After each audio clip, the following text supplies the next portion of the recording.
नमस्कार मित्रांनो, मी राजभाऊ उगले, भूगोल अभ्यासक, राहणार कोठाळा, तालुका अंबड, जिल्हा जालना. मित्रांनो, बळीवंश या माझ्या यूट्यूब चॅनलमध्ये आपले हार्दिक हार्दिक स्वागत.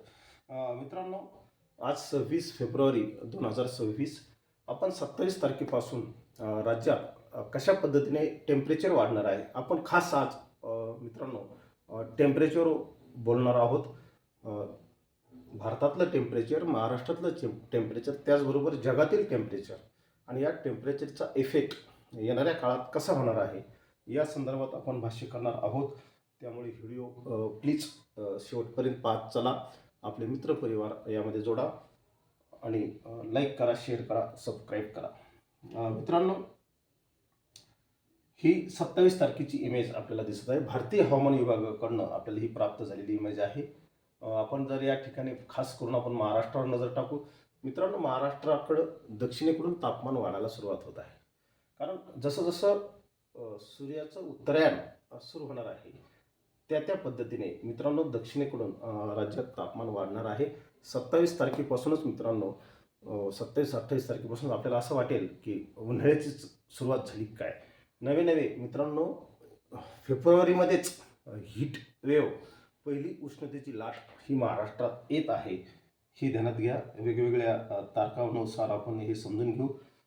दिवसागणिक मित्रांनो हे तापमान कसं वाढत जात आहे. उत्तरेकडनं जरी भले तापमान कमी असेल, ही 28-2ची इमेज आहे. IMDचाच हा अंदाज आहे. कारण मित्रांनो माझा जास्त जो विश्वास आहे तो IMDवर अधिक आहे. संपूर्ण पश्चिम घाटला समांतर असणारा जो भाग आहे यामध्ये तापमान दिसतं. फक्त मित्रांनो कोकण किनारपट्टी या भागात आपल्याला तापमान कमी दिसतं आहे. हा जो पट्टा दिसत आहे पूर्णपणे मित्रांनो तापमान वाढीचा आहे. आणि हीट वेव्ह या ठिकाणी उष्णतेची लाट मित्रांनो ही 1 तारखेची इमेज आहे. संपूर्ण मध्य भारत आपण जर याचा विचार केला मित्रांनो, हे दख्खनचं पठार हे टेम्परेचरच्या कचाट्यामध्ये आहे. मित्रांनो, हा उलटा ट्रायंगलसारखं, उलट्या त्रिकोणासारखा हा दख्खनचा पठार आहे. ही पूर्व किनारपट्टी आहे, ही पश्चिम किनारपट्टी आहे. उत्तरेकडं मित्रांनो WTचा असर राहणार आहे. त्यामुळे उत्तर भारतात थोडीशी थंडी असणार आहे. या ठिकाणी समुद्र सानिध्य असल्या कारणानं फार काही टेम्परेचर या भागात नसतं. पण मित्रांनो, भारताचा जो भाग आहे प्रामुख्याने हा दख्खनचं पठार हे या तापमान वाढीचा बळी ठरणार आहे. विशेष करून मित्रांनो हा डार्क दिसत आहे त्यापेक्षा अधिक डार्क हा आपला मराठवाडा आहे. लक्षात घ्या. यामध्ये मराठवाडा, कर्नाटक संपूर्ण भाग मित्रांनो 1 मार्चपासूनच तापमान वाढीला सुरुवात होणार आहे. 1 मार्चलाच राज्यामध्ये उन्हाळा सुरू होणार आहे. उष्णतेची तीव्र लाट येणार आहे आणि ही उष्णता मित्रांनो आपला पाठलाग सोडणार नाही. हा पहा 2 तारखेचा सुद्धा याच पद्धतीने आपण 3 तारखेचा या ठिकाणी घेऊ. मित्रांनो, अधिक गडद होताना दिसत आहे. ही संपूर्ण दख्खन यामध्ये कर्नाटक आहे, तेलंगणा आहे, आंध्र आहे, केरळ आहे. केरळचं जरी पश्चिम भाग नसेल तर केरळचा पूर्व भाग आहे. संपूर्ण महाराष्ट्र आहे. मित्रांनो, ही लाट उष्णतेची मध्य प्रदेशपर्यंत जात आहे. राजस्थानपेक्षाही महाराष्ट्र तापमानाला आहे. वाळवंटी राजस्थानपेक्षा सुद्धा महाराष्ट्र तापमान आहे, तापणार आहे. मित्रांनो, याची सुरुवातीला सुद्धा आपण माहिती सांगितली की यावर्षी मोठ्या प्रमाणावर तीव्र उन्हाळा आणि सौम्य पावसाळा हे गणित आहे. वेगवेगळे मॉडेल मित्रांनो हे एक मॉडेल आहे. या मॉडेलनुसार आपण पहा संपूर्ण भारत पुढील 7 दिवसानंतरचा हा हवामान अंदाज आहे. संपूर्ण भारत तापमानाच्या कचाट्यामध्ये आहे.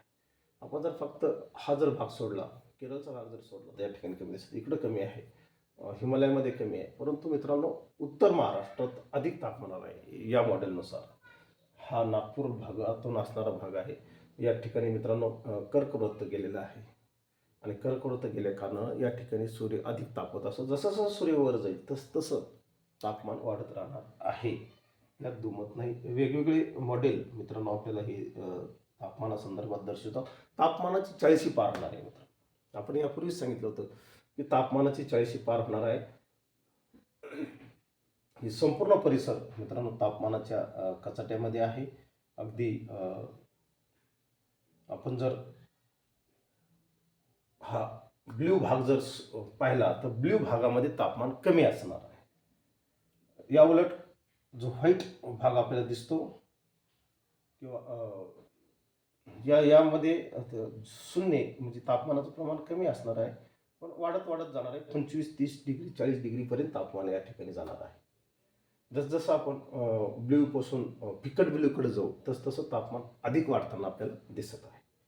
त्यामुळे मित्रांनो हा संपूर्ण भाग वाढणार आहे. मराठवाड्याचा भाग वाढणार आहे. दक्षिण मराठवाड्यात तापमान वाढणार आहे. तापमान वाढ ही मित्रांनो नुसती ही नाही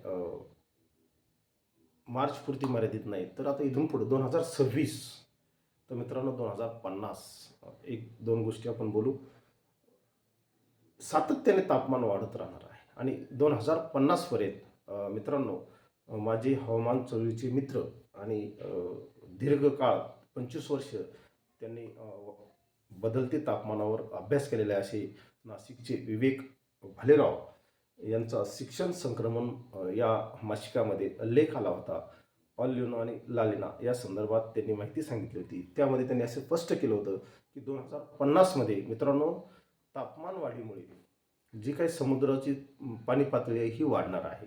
कारण का तर उत्तर ध्रुवावरला बर्फ वितळणार आहे, दक्षिण ध्रुवावरला बर्फ वितळणार आहे, त्याचबरोबर पर्वतीय प्रदेशावर जो बर्फवृष्टी झालेली असते ती सुद्धा वितळणार आहे आणि यामुळे समुद्राचा जलस्तर वाढणार आहे.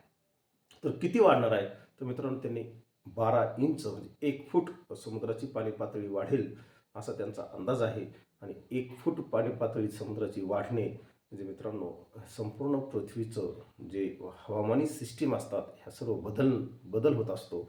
आणि 1 फूट पाणी वाढले म्हणजे मित्रांनो हे नाही आपल्या पश्चिम आणि पूर्व किनारपट्टीमध्ये 9 राज्य मित्रांनो ही किनारपट्टी भागात आहेत आणि या 9 राज्यातले बहुतांश शहरं ही समुद्राच्या सानिध्यात बसलेली आहेत. त्यामुळं समुद्र या शहरामध्ये अतिक्रमण करणार आहे. लक्षात घ्या. कित्येक बेटांचं अस्तित्व नष्ट होणार आहे. मुंबईसारखे ला सुद्धा याचा प्रचंड फटका 2050 पर्यंत बसू शकतो असं मित्रांनो मी नाही सांगत, तर विवेक पाटील नाशिकचे विवेक भालेराव हे नाशिकचे हवामान क्षेत्रात गेल्या 25 वर्षापासून काम करतात. त्यांचा लेख मी एका ठिकाणी वाचला. त्यांच्या म्हणण्यानुसार हे होणार आहे. त्यामुळे आज एवढंच सांगतो, थांबतो. जय हिंद, जय महाराष्ट्र.